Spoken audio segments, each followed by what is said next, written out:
susunod na programa ay rated PG. Patnubay at gabay ng magulang ay kailangan sa mga batang manonood.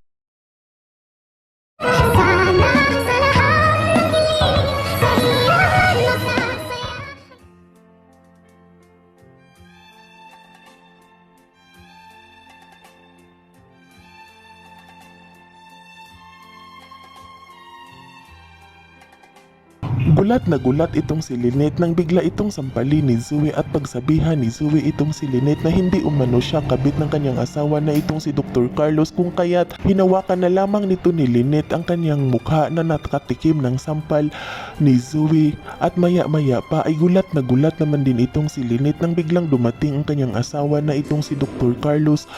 At agad naman din itong nagsalita itong si Dr. Carlos at sinabihan nito ni Dr. Carlos ang kanyang asawa na totoo umano lahat ang mga sinasabi ni Zoe sa kanya, na hindi umano nito kabit ni Dr. Carlos itong si Zoe, dahil naging party umano sa kanyang buhay itong si Zoe noong kinalimutan umano itong si Zoe sa kanyang daddy na itong si Dr. Tanyag noong naghahanap umano ito sa kanilang ama, kung kaya't naging sumbungan umano nito ni Zoe itong si Dr. Carlos sa kanyang mga problema.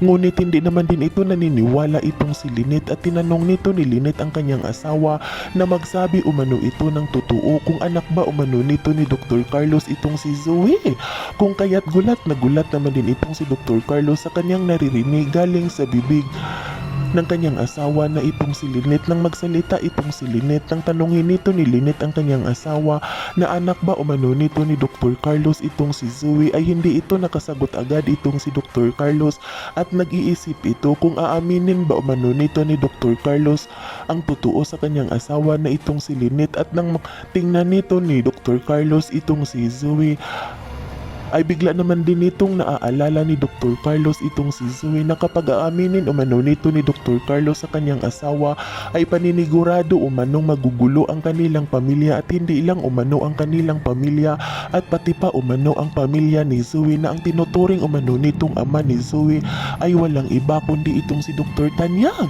Sa kadahilanan na agad naman din itong kapag-isip-isip itong si Dr. Tanyag na magsisinungaling muli kay Lynette, at sinabihan nito ni Dr. Tanyag itong si Lynette kung ano ba umano ang tingin ni Lynette sa kanya. At dito agad naman din itong nagsalita itong si Lynette na nakikita umano nito ni Lynette na itong si Zoe ay anak umano ito ni Dr. Carlos, dahil sa katagalan umano nitong tingin ni Lynette sa kanilang dalawa ay tila magkamukha na umano silang dalawa.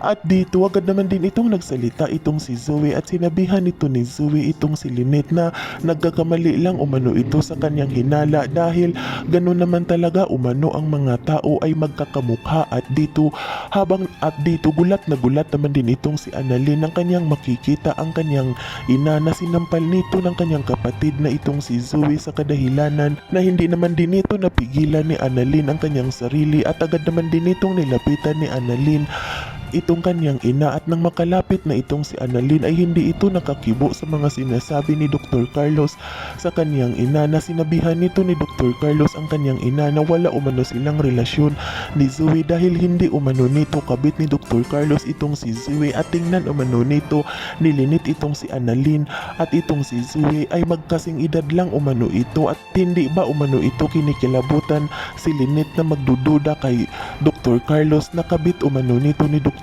Carlos si Zoe. Yan ay ating aabangan sa susunod pa na pangyayari sa kaganapang ito ng abot kamay na pangarap. Huwag mong kalimutang isubscribe at i-hit ang notification bell ng aking channel.